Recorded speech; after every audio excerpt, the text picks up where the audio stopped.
For more on this, Ricardo Baretzky is the head of CyberPol. Ricardo, first of all, thank you very much for your time here on our program today. Theresa May said things need to change in the way that we tackle extremism and terrorism. What do you make of May's call to get rid of safe spaces, in particular, on the internet? What will that entail exactly? I think that is really precisely the problem, as she pointed out. The internet plays a huge role in connecting this extremist behavior and the terrorist groups around the world. And we have said this time and again, that internet needs to be stepped up. The security is not such a problem on the internet. It's the content on the internet that's becoming a problem. And it's definitely the major link between terror plots and terror organizations around the world. There's, at this moment, a strong need to reform the way we look at and the laws within the internet and the way the terrorist is using the internet. So how do we imagine that internet companies are likely to react to this? Are they going to be pressured to oblige to any protocols that the government put in place? And especially, of course, those offering encrypted messaging services like WhatsApp.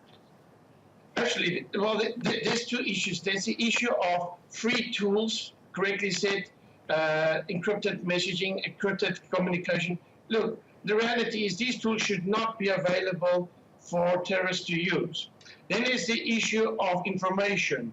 The corporations has two parts. The one part is accountability for not sharing information, and the second part is hosting information on the web services that needs accountability. The question we should ask is, well, the terrorist organizations is accountable. Why are we not keeping accountable also the content? There should be an absolute policy in place that any information related to terror organizations is not distributed on the World Wide Web and with immediate effect shut down. We have called this in the past, but the reality is that unfortunately the ears is not listening, and a lot of those warning signs have been dropping on deaf ears in the last 4 years. An urgent reform needs to be taken place to realize that the internet needs cleaning up. It's a fine line here, though. I mean, are increased surveillance and censorship lawful? Is it actually viable here? Could the government actually breach its hand in monitoring things that are going on the internet? Well, actually, look at the logic of this. When content is extremist behavior and a person on the web, shouldn't the provider alert at least the authorities of such content being posted and who has posted it? The second point is, should such content then be allowed, which is psychologically harmful to the people? The reality is here, anything that is affecting the well-being of a human being, the psychological effect is a kind of warfare.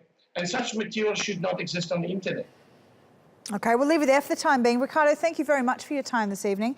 Ricardo Baretzky there from CyberPol.